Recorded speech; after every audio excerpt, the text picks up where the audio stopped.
नमस्ते आप सभी को। अंजलि एकेडमी में आप सभी का बहुत बहुत स्वागत है। आज मैं आप सभी के समक्ष एक आंचलिक उपन्यास मैला आंचल को लेकर उपस्थित हुई हूँ। और ये जो उपन्यास है हमारे एनटीए नेट के सिलेबस में, जेएसएससी सीजीएल के सिलेबस में और कई सारे प्रतियोगी परीक्षाओं के सिलेबस में है और इससे काफ़ी प्रश्न पूछे जाते हैं।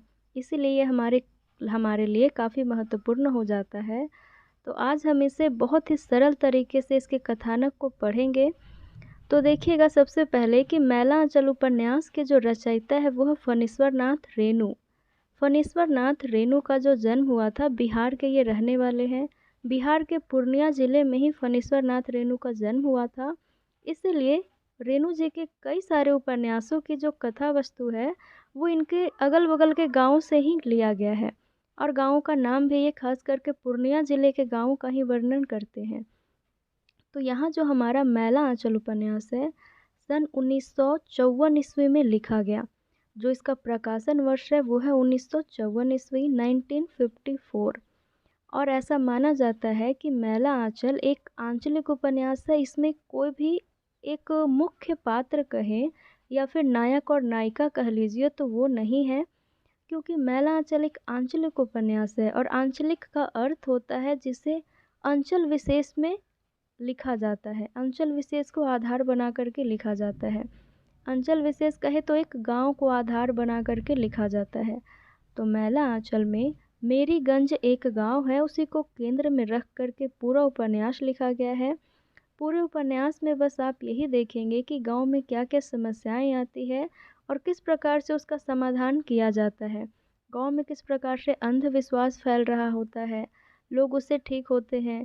किस प्रकार से जब मलेरिया का इलाज करने के लिए डॉक्टर प्रशांत आते हैं तो लोग शुरुआत में इलाज करवाने से डरते हैं। कुओं में जब दवाई डाली जाती है तो वहाँ अंधविश्वास देखा जाता है। फिर मठ इसमें एक दिखाया जाएगा। मठ में महंत का चुनाव होगा तो किस प्रकार से धार्मिक चीज़ों के अंतर्गत, धार्मिक चीज़ों की आड़ में जो भी यहाँ पर बुराई व्याप्त है उसे भी दिखाया जाएगा। कि किस प्रकार से एक लड़की का शोषण होता है मठ के अंदर, वो भी दिखाया गया है। तो जो भी एक गांव में यथार्थ पक्ष होता है उसी को यहाँ पर इस गांव में दिखाया गया है। और फणीश्वर नाथ रेणु खुद कहते हैं मैलांचल की भूमिका में कि इस उपन्यास में फूल भी है, सूल भी है।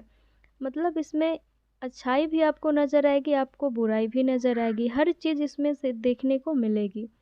तो चलिए फिर हम कथानक को पहले समझेंगे और साथ में पात्रों को भी याद करते जाएंगे। मैं अपने नोट्स से ये करवाऊंगी ताकि आपको पता चल जाएगा कि शॉर्ट नोट्स हम लोग किस प्रकार से बना सकते हैं। तो चलिए फिर हम लोग आगे बढ़ते हैं। मैला आंचल प्रकाशन वर्ष है इसका 1954 ईस्वी। और जो 1954 ईस्वी प्रकाशन वर्ष है उसके बाद मैला आंचल को ना 2 खंडों में बांटा गया है। 2 खंडों में बांटा गया है और इसके प्रथम खंड में 44 परिच्छेद देखने को मिलते हैं, 44 परिच्छेद। और दूसरे खंड में 23 परिच्छेद यानी 23 परिच्छेद देखने को मिलते हैं। कुल मिलाकर के पूरे मैला आंचल में 67 परिच्छेद हमें देखने को मिलते हैं। और ऐसा माना गया है कि इस उपन्यास में कुल 256 पात्र हैं। कुल 256 पात्र हैं। तो सारे पात्रों को तो हमें याद रखना नहीं है क्योंकि बहुत सारे पात्र हैं, एक गांव का वर्णन हुआ है। इसीलिए हम जो महत्वपूर्ण पात्र है जो हमेशा परीक्षाओं में पूछे जाते हैं उन्हें ही याद रखेंगे। तो यहाँ देखिएगा, कथा वस्तु की जो शुरुआत होती है, शुरुआत हुई है बिहार राज्य है। बिहार राज्य एक है। बिहार राज्य में पूर्णिया ज़िला में एक मेरीगंज गांव पड़ता है। और मेरीगंज गांव में एक अंग्रेज अफसर आते हैं। अंग्रेज अफसर का नाम है डब्ल्यू.जी. मार्टिन। नाम है इनका डब्ल्यू.जी. मार्टिन।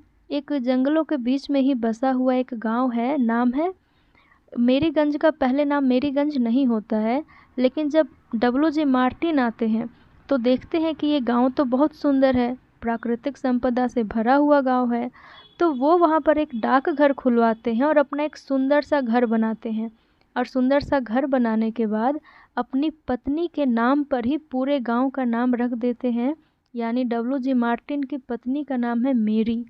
तो मेरी से मार्टिन बहुत प्रेम करते हैं और अपनी पत्नी के नाम पर ही गांव का नामकरण होता है मेरीगंज।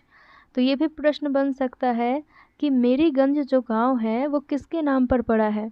तो डब्ल्यू.जी. मार्टिन की पत्नी जो मेरी होती है उसी के नाम पर इस गांव का नाम पड़ा हुआ है।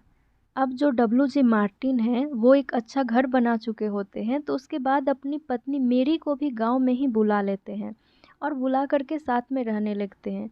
लेकिन कुछ ही दिनों बाद ये जो इनकी पत्नी है मेरी मेरी को एक बीमारी हो जाती है मलेरिया की। और मलेरिया बीमारी होने के बाद जो मेरी है उसकी हालत बहुत अधिक ख़राब हो जाती है। और जो डब्ल्यू.जी. मार्टिन है वो सोचने लगते हैं कि अगर यहाँ कोई अस्पताल में बनवा देता या कुछ डिस्पेंसरी ही बनवा देता तो मेरी पत्नी आज ठीक हो जाती। लेकिन मलेरिया का कहीं इलाज नहीं हो पाता है, जिसके कारण मेरी की मृत्यु हो जाती है। और मेरी की मृत्यु होने के बाद डब्ल्यू.जी. मार्टिन अपने मन में ऐसा सोचते हैं कि जिस प्रकार से मेरे साथ हुआ है वही घटना किसी और के साथ ना हो। इसीलिए डब्ल्यू.जी. मार्टिन बहुत प्रयास करते हैं कि मेरीगंज में एक अस्पताल खुल जाए, एक मलेरिया का डिस्पेंसरी खुल जाए। लेकिन ये प्रयास वो करते रहते हैं और अपने ज़मीन को सरकार को दे देते हैं और कई कोर्ट कचहरी का ये आना जाना भी करते हैं ताकि फैसला आ जाए और यहाँ पर मलेरिया का अस्पताल एक बने। लेकिन ये हो नहीं पाता और जिसके कारण डब्ल्यू.जी. मार्टिन की मानसिक स्थिति खराब होने लगती है। और वो हमेशा जिससे भी मिलते हैं एक समय के बाद एक इनकी मानसिक स्थिति इतनी ख़राब हो जाती है कि वो जिनसे भी मिलते हैं तो सबको कहते हैं कि कोर्ट कचहरी से फैसला हो चुका है, अगले साल तक यहाँ पर मलेरिया का अस्पताल बन जाएगा। मलेरिया का रिसर्च सेंटर कह लीजिए, अस्पताल या डिस्पेंसरी कह लीजिए, वो बन जाएगा। तो यही कहते कहते डब्ल्यू.जी. मार्टिन बहुत ज़्यादा पागल हो जाते हैं, दिमागी हालत ख़राब होती है। इन्हें फिर ले जाया जाता है कांके यानी पागल खाना ले जाया जाता है। वहीं पर डब्ल्यू.जी. मार्टिन की मृत्यु हो जाती है। अब होता ये है कि डब्ल्यू.जी. मार्टिन की भी मृत्यु हो गई है और उनकी पत्नी की मेरी की तो मृत्यु पहले से हो ही गई थी। अब डब्ल्यू.जी. मार्टिन तो बचे नहीं हैं और ना ही मेरी बची है। अब बचा है तो सिर्फ मेरीगंज। और मेरीगंज की जो अब जनता है यानी मेरीगंज में जो रहने वाले लोग हैं, इन्हीं लोगों पर अब कथानक बुनी गई है, इन्हीं लोगों के इर्द गिर्द अब कथा चलेगी। तो सबसे पहले पात्रों को देखिएगा। विश्वनाथ प्रसाद कायस्थ टोली के मुखिया हैं। गांव में आप देखेंगे तो लोग अलग अलग जाति और टोलों में ही बटे हुए हैं। कायस्थ टोली के मुखिया होते हैं तहसीलदार विश्वनाथ प्रसाद और उनकी बेटी होती है कमली। बेटी का नाम याद रखिएगा, ये महत्वपूर्ण पात्र है कमली। अब हम लोग देखेंगे कि गांव में जिस प्रकार से ये कायस्थ टोली के मुखिया है वैसे ही यादव टोली के मुखिया अलग होते हैं, जो कुम्हार टोला के हैं वो अलग होते हैं और कई सारे टोला में कई सारे जातियों में लोग बटे होते हैं। इस गांव में यही चीज़ दिखाया गया है। अब है एक बालदेव। बालदेव एक गांव का ही पात्र है और बावन दास, इन दोनों पात्रों का नाम याद रखिएगा। ये दोनों पात्र कांग्रेस के कार्यकर्ता हैं, कांग्रेस के कार्यकर्ता है और गांधी जी के विचारों को ही ये लोग दोनों मानते हैं। यानी इन दोनों का मानना है कि हिंसा नहीं करना है। उसके बाद एक पात्र है कालीचरण। तो कालीचरण जो है वो सोशलिस्ट पार्टी का कार्यकर्ता है और कालीचरण हिंसा करने से पीछे नहीं हटता बल्कि ये हिंसा करता है। और ये जो बावन दास है याद रखिएगा, अंत में इसकी मृत्यु होती है। जिस प्रकार से गांधी जी की मृत्यु होती है ना आज़ादी के बाद, उसी प्रकार से बावन दास की भी मृत्यु हो जाती है इस उपन्यास में। इसीलिए बावन दास को गांधी जी का प्रतीक भी इस उपन्यास में माना गया है। अब आगे देखिएगा, एक लक्ष्मी पात्र है जो मठ की दासी है। लक्ष्मी एक पात्र है जो मठ की दासी है। फिर एक पात्र है रामदास। रामदास की भी मृत्यु होती है और ये पहले महंत थे और यही रामदास है। इन्हीं के दोस्त की बेटी होती है लक्ष्मी और लक्ष्मी के माता पिता की मृत्यु हो जाने के बाद ये रामदास कोर्ट से फैसला करवा लेते हैं कि लक्ष्मी को आज से मैं बेटी बना के रखूँगा, ये मेरे पास रहेगी। तो जब लक्ष्मी रामदास के पास आती है तो रामदास, ऐसा कहा गया है कि जब ये लक्ष्मी 15 वर्ष की होती है उसी समय से इसे मठ की दासी बना दिया जाता है और इसका शारीरिक शोषण भी किया जाता है। अब रामदास की मृत्यु हो जाती है, उसके बाद महंत का पद खाली हो जाता है। महंत का पद खाली होता है तो महंत के पद के लिए दो लोग खड़े होते हैं, एक महंत सेवादास और एक लरसिंह दास। अब इन दोनों में से जो महंत सेवादास है वही नया महंत बनता है और लरसिंह दास महंत का पद पाने का प्रयास करता है, कोशिश करता है, लेकिन फिर वो पा नहीं पाता। और एक पात्र है आचार्य गुरु, जो काशी से आते हैं यही फैसला करने के लिए कि महंत के पद पर कौन आगे जाएगा। फिर है नागा साधु, एक नागा बाबा, एक नागा साधु है, ये भी एक पात्र है जो आचार्य गुरु के साथ में आते हैं। और नागा साधु की खास बात है कि ये हर बात में गाली देते हैं, हर बात में गाली का प्रयोग करते हैं, और हर बात में मच्छर काटे ऐसे शब्दों का प्रयोग करते हैं। तो अगर ऐसे कथन आए तो वो नागा साधु के ही कथन होंगे। अब आगे के जो महत्वपूर्ण पात्र हैं देखिएगा, डॉक्टर प्रशांत। ये समझ लीजिए उपन्यास के केंद्र में रहता है डॉक्टर प्रशांत, केंद्रीय पात्र है। डॉक्टर प्रशांत, इनके माता पिता अज्ञात है। जो डॉक्टर प्रशांत के असली में माता पिता है वो अज्ञात है। ऐसा कहा जाता है कि ये नदी में बहते हुए मिले थे। एक बंगाली डॉक्टरनी होती है, वही इनका पालन पोषण करती है, और ये बीएचयू से पढ़ाई करते हैं। और बनारस हिंदू यूनिवर्सिटी बीएचयू से पढ़ाई करने के बाद पटना मेडिकल कॉलेज में पढ़ाई करते हैं, और वहाँ पर से पढ़ाई करने के बाद मेरीगंज जाते हैं रिसर्च करने के लिए, मलेरिया पर रिसर्च करने के लिए, और वहाँ पर जाकर लोगों का इलाज भी करते हैं। वहीं पर ये कमली से मिलते हैं और कमली इनकी प्रेमिका बन जाती है। फिर आगे चल कर के कमली गर्भवती भी हो जाती है, तो आगे फिर वो मैं कथा वस्तु में बताऊंगी। अब एक पात्र है ममता। तो ममता एक शहरी पात्र है जो डॉक्टर प्रशांत की दोस्त है, और डॉक्टर प्रशांत को यहाँ पर दिखाया गया है कि वो ममता से हमेशा पत्राचार करते हैं, पत्रों में ही बातचीत करते हैं। और जब ममता को पता चलता है कि डॉक्टर प्रशांत और कमली का एक बेटा हुआ है, तो ममता फिर इन दोनों से मिलने भी आती है, और इन दोनों के बच्चे का नाम नीलोत्पल रखती है। तो ये भी क्वेश्चन पूछा जाता है कि नीलोत्पल किनके बेटे का नाम था।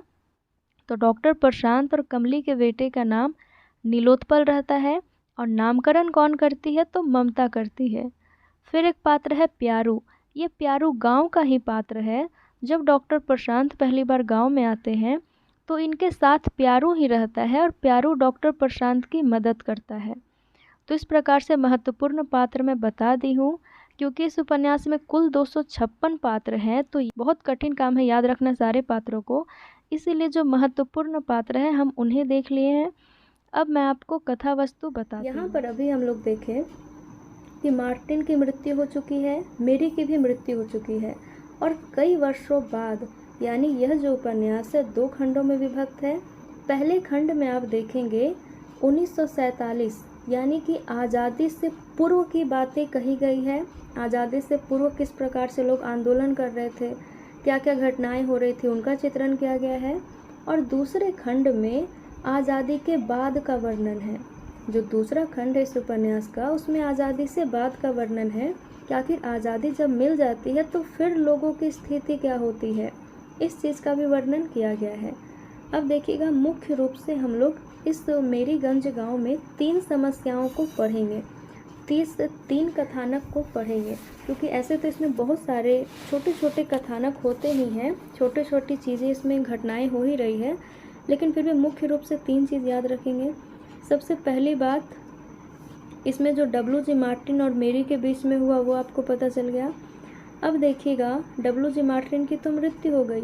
अब गांव में कई वर्षों के बाद मिलिट्री वालों का प्रवेश होता है, मिलिट्री वालों का प्रवेश होता है, और सारे गांव वाले डर जाते हैं कि पता नहीं अब क्या होगा, क्योंकि आज़ादी का समय चल रहा है। जिन्हें मन आता है अंग्रेज़ उन्हें उठा के कैद कर लेते हैं अपने में। तो इसीलिए जब मिलिट्री वालों का प्रवेश होता है तो गांव वाले काफ़ी डर जाते हैं। पर फिर गांव वालों को बताया जाता है कि यहाँ पर एक मलेरिया का सेंटर खुलने वाला है, यहाँ पर एक मलेरिया का सेंटर खुलने वाला है, तो इसीलिए आप सब इसमें साथ दीजिए। अब मलेरिया का सेंटर खुल जाता है, बन के तैयार हो जाता है। अब एक डॉक्टर चाहिए, तो डॉक्टर के रूप में कौन आते हैं, डॉक्टर प्रशांत।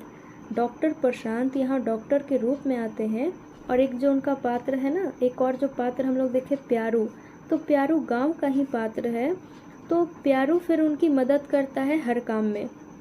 डिस्पेंसरी में सबसे पहले जब डॉक्टर प्रशांत आते हैं तो कई सारे जो गांव के लोग हैं वो उनका विरोध करते हैं। सारे गांव वाले कहते हैं कि जब डॉक्टर नहीं थे हमारे गांव में तब तो कोई बीमारी नहीं थी, किसी बीमारी का हम लोग नाम भी नहीं सुने थे, लेकिन जब से ये डॉक्टर आया है तब से ही हम लोग ज़्यादा बीमारी का नाम सुन रहे हैं। कभी मलेरिया, कभी हैज़ा, इस प्रकार के बीमारी का नाम जो हम लोग कभी नहीं सुने थे वो अब सुनने को मिल रहा है। इसीलिए सारे समस्याओं का जड़ ये डॉक्टर ही है। ना रहेगा डॉक्टर ना रहेगी बीमारी। और ये बोल करके गांव में किस प्रकार से अंधविश्वास को फैलाया जाता है, इसका चित्रण इसमें बहुत अच्छे से किया गया है। और जो छोटे मोटे जो बाबा लोग होते हैं, बाबा जी जो होते हैं ना, इलाज करने वाले, झाड़ फूँक करने वाले, उनके बिजनेस तो ठप होने लगते हैं, तो वो भी विरोध करते हुए इसमें नज़र आते हैं। डॉक्टर की सबसे पहले तो लोग बहुत बुराई करते हैं, उनका साथ नहीं देते हैं। लेकिन जब देखते हैं कि गांव में कुओं में दवा डालने के बाद पानी शुद्ध हो रहा है, बीमारियां कम फैल रही है, और बीमारी किसी को हो भी गई है तो डॉक्टर की मदद से वो ठीक हो जा रहे हैं, दवाइयों की मदद से ठीक हो जा रहे हैं, तो फिर लोगों का विश्वास डॉक्टर प्रशांत पे बनने लगता है।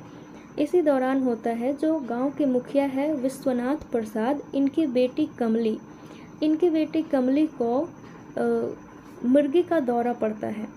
इनकी बेटी कमली को ऐसे ही दौरा पड़ता है, ऐसा कहा गया है कि मिर्गी का दौरा, लेकिन होता नहीं है वो मिर्गी का दौरा। ये समझिए कि इसकी एक दिमागी हालत ख़राब होती है। कमली के साथ होता यह है कि कमली बड़ी हो चुकी है, इसकी शादी के लिए रिश्ते देखे जा रहे हैं। अब जहाँ पर इसका पहला रिश्ता लगता है, तो पहला रिश्ता जैसे फिक्स होता है तो उस घर में उस लड़के की माँ ही मर जाती है। अब लड़के की माँ ही मर जाती है शादी से पहले, तो सब कहते हैं कि लड़की ही अपशगुनी है, लड़की का ही रिश्ता जुड़ा और उसकी माँ की मृत्यु हो गई, तो फिर वो रिश्ता कैंसिल हो जाता है। फिर जब कमली का दूसरा रिश्ता लगता है, तो दूसरा रिश्ता जैसे फिक्स होता है तो वहाँ पर लड़के के घर में ही आग लग जाती है। अब लड़के के घर में आग लग जाती है तो फिर कमली पर दोष दिया जाता है कि कमली की ही गलती है, यही अपशगुनी है, इसीलिए उसके घर में आग लग गई, फिर रिश्ता टूट जाता है। अब कमली का जब तीसरा रिश्ता लगता है ना, तो तीसरा रिश्ता लगता है जैसे फिक्स होता है तो शादी के पहले ही इसके जो होने वाले पति है उसी की मृत्यु हो जाती है। अब तो कमली पे और सारे गांव वाले अपशगुनी होने का इल्ज़ाम लगाने लगते हैं।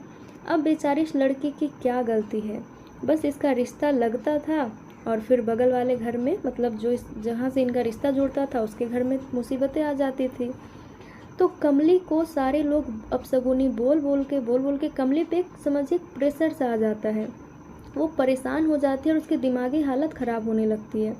उसे खुद में भी लगने लगता है कि वो अच्छी नहीं है।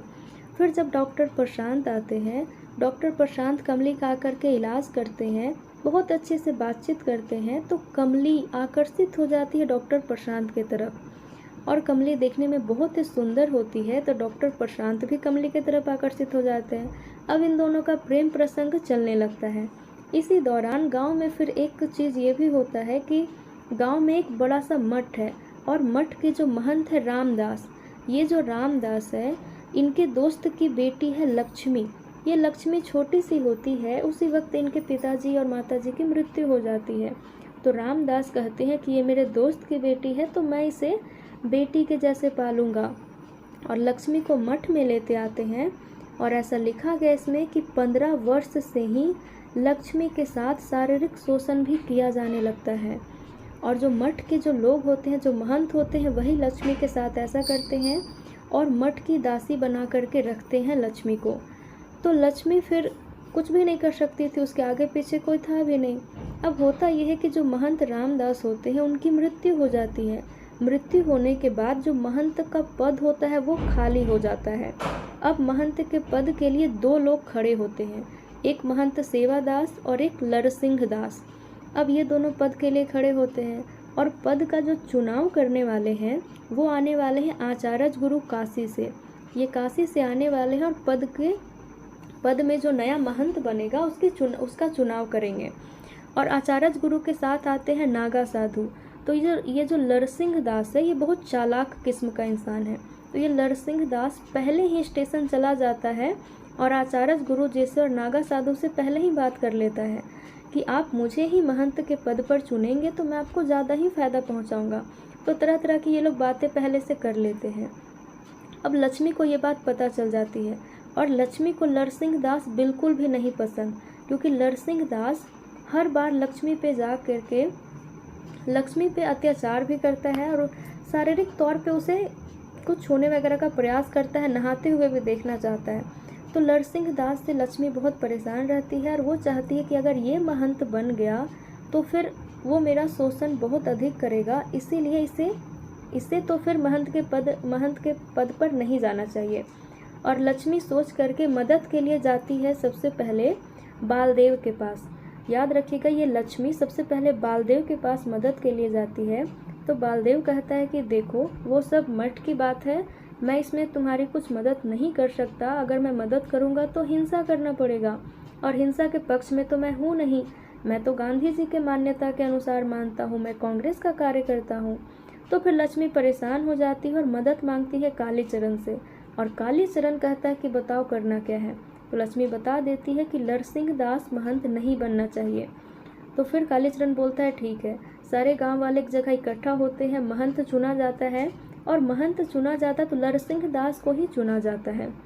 उसी बीच कालीचरण खड़ा होता है और खड़ा होने के बाद आचार्य गुरु से सवाल जवाब करने लगते हैं। अब नागा साधु भी, ये नागा साधु हर बात में गाली देने वाले व्यक्ति हैं। लक्ष्मी को भी बहुत गाली देते हैं, कालीचरण को भी सुनाते हैं, लेकिन कालीचरण भी पलट के जवाब देता है और नागा साधु को भी ज़्यादा सुना देता है। इसके बाद आचार्य गुरु और नागा साधु कालीचरण से डर के महंत सेवादास को फिर महंत नियुक्त करते हैं और ये नया महंत बनता है। तो महंत सेवादास फिर नया महंत बनता है। ये हो गई महंत वाली कहानी।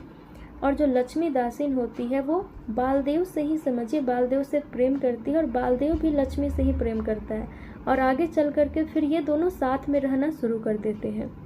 लक्ष्मी दासीन और जो बालदेव है आगे चल करके साथ में रहने लगते हैं। अब यही कांग्रेस का एक कार्यकर्ता है बावन दास। तो बावन दास ये एकदम गांधी जी का प्रतीक माना जाता है और अंत में इसकी मृत्यु हो जाती है। जैसे कि हमारा जब देश आज़ाद होता है उसके बाद गांधी जी की मृत्यु होती है ना, उसी प्रकार से इस उपन्यास में बावन दास की मृत्यु को दिखाया गया है कि जिस प्रकार से गांधी जी की मृत्यु होगी वैसे ही बावन दास की भी मृत्यु हो जाती है। अब एक घटना और होती है इसमें, संथालों का विद्रोह। होता ये है कि इस गांव में संथाल जनजाति के लोग भी रहते हैं और संथाल शुरू से ही खेतों में खेती करते चले आ रहे हैं। अब जो गांव के ज़मींदार है, ज़मीन उनका था लेकिन खेती करते थे संथाल। तो जब देश आज़ाद होने वाला था उससे पहले एक फैसला आता है ज़मीन उन्मूलन का, यानी जो जिस ज़मीन में खेती करता है शुरू से वो ज़मीन उसका हो जाएगा।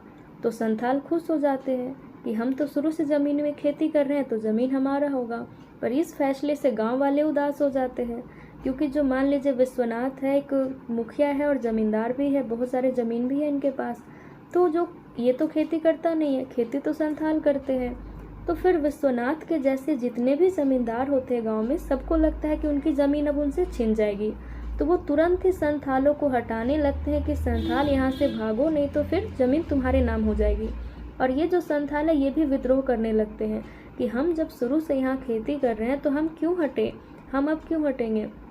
इसी बीच में विद्रोह होता है, संथालों और गांव वालों के बीच में लड़ाई होती है। जो संथाल होते हैं तीर और भालों का प्रयोग करके लड़ते हैं।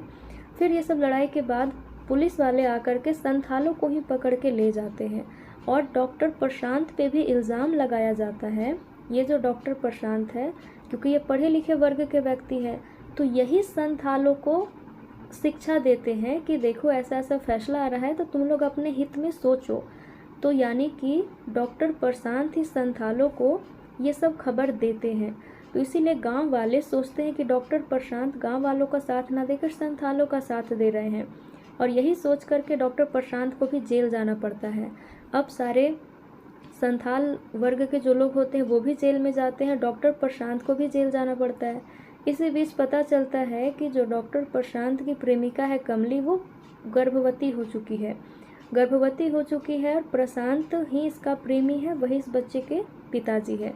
तो फिर जो कमली के पिताजी विश्वनाथ है वो पूरे गांव में हल्ला ही नहीं होने देते हैं कि उसकी बेटी के साथ ऐसा हुआ है। फिर डॉक्टर प्रशांत, मतलब यहाँ ये भी दिखाया कि एक अमीर वर्ग के घर में कुछ ऐसा काम हो जाता है तो फिर उस चीज़ का लोग हल्ला नहीं उड़ाते हैं, लेकिन यही किसी गरीब वर्ग के घर में हो जाए तो फिर सारे समाज वाले उसके पीछे पड़ जाते हैं। तो इस चीज़ को भी थोड़ा सा यहाँ दिखाया गया है। फिर डॉक्टर प्रशांत जेल से छूट के आते हैं, कमली से विवाह करते हैं, अपने बेटे को देखते हैं। और डॉक्टर प्रशांत की एक दोस्त होती है ममता, वो ममता से हमेशा चिट्ठी के द्वारा बातचीत कर रहे होते हैं। तो फिर ममता भी आती है, डॉक्टर प्रशांत और कमली के बच्चे को देखती है और नाम रखती है नीलोत्पल। तो ये भी क्वेश्चन पूछा जाता है कि नीलोत्पल नाम कौन रखती है, तो ममता रखती है। और किसका नाम रखती है, तो डॉक्टर प्रशांत और कमली के बच्चे का नाम नीलोत्पल रखती है। तो इस प्रकार से यही कथा समाप्त होती है अंतिम में। और कमली का जो डॉक्टर प्रशांत का और कमली का जो बच्चा है वो अंतिम में दिखाया गया कि बहुत कमज़ोर है, इसीलिए लोग इसके इलाज के लिए पटना जा रहे हैं। तो डॉक्टर प्रशांत, कमली, ममता और प्यारू, यहाँ जो चारों पात्र हैं, ये चारों अंतिम में फिर पटना के लिए रवाना होते हैं खुशी खुशी। और फिर यहीं पर कथा समाप्त हो जाती है। कथा समाप्त हो जाती है, लेकिन उसके बाद अंतिम में ये भी दिखाया गया है कि ये जो बावन दास है, बावन दास को लोग मार देते हैं। क्यों? क्योंकि जो बावन दास है वो विरोध करता है, यानी जो भी वहाँ पर गलत काम हो रहे होते हैं गांव में, तो गांव में होता है कि चीनी वगैरह जो भी सामान है उसको अवैध तरीके से अलग जगह भेजा जा रहा होता है। और दुलार चंद कापड़ा एक इसमें पुलिस ऑफिसर है जो इन कामों को अंजाम दे रहा होता है। तो बावन दास अकेला सड़क पे खड़ा हो जाता है और कहता है कि मैं इन गाड़ियों को पार नहीं जाने दूंगा, आप लोग अवैध तरीके से सामान को भेज रहे हैं तो मैं जाने नहीं दूंगा। तो फिर लोग बावन दास की बात नहीं सुनते, और बावन दास जब नहीं हटता है सड़क के बीच से, तो बैलगाड़ी जो होती है, बैलगाड़ी को इसके ऊपर से गुजार देते हैं, जिसके बाद बावन दास की मृत्यु हो जाती है। और फिर इसकी जो लाश होती है, लाश को उठा करके ये लोग पाकिस्तान और हिंदुस्तान के बॉर्डर पे जाके फेंक देते हैं। और फेंकने के बाद इसका एक थैला होता है, थैला को वहीं पेड़ पर लटका देते हैं, जिसको चेथरिया पीर का नाम दे दिया जाता है। और इसमें पंक्ति भी लिखी गई है कि बावन दास ने अपने बस 2 डेग में ही हिंदुस्तान और पाकिस्तान को नाप लिया। क्योंकि जो हमारा 1947 का समय है, उस समय में हिंदुस्तान और पाकिस्तान अलग हो रहा था, हर जगह में लोग एक दूसरे को मार रहे थे। तो वो जो परिस्थिति है वो भी इसमें बावन दास के माध्यम से दिखाई गई है। और भी गांव में बहुत छोटी छोटी समस्याओं को उठाया गया है। अंचल है इसमें नायक बन चुका है और कथानक एकदम बिखरा हुआ है। यानी कभी आप विश्वनाथ की कथा पढ़ रहे होंगे, उसी बीच में प्रशांत की कथा घुस जाएगी, फिर उसी बीच में संथालों की कथा आ जाएगी, फिर मठ की कथा आ जाएगी। तो मिला जुला के सारे समस्याओं को अंतिम में समाधान करते हुए दिखाया गया है।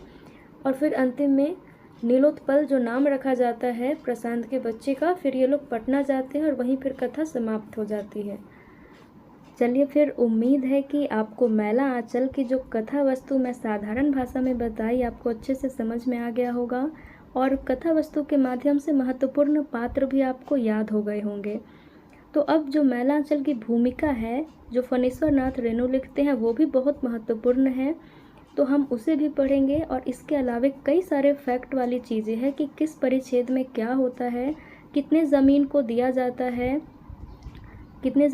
जाता है डिस्पेंसरी बनाने के लिए, और कितनी ज़मीनों के मालिक विश्वनाथ होते हैं, और किस प्रकार से क्या विवाद होता है। ये सारे जो छोटे छोटे फैक्ट है ये सब हम लोग अगले क्लास में, अगले वीडियो में देख लेंगे। तब तक के लिए बहुत बहुत धन्यवाद सभी को। मिलते हैं फिर इस वीडियो के अगले भाग में।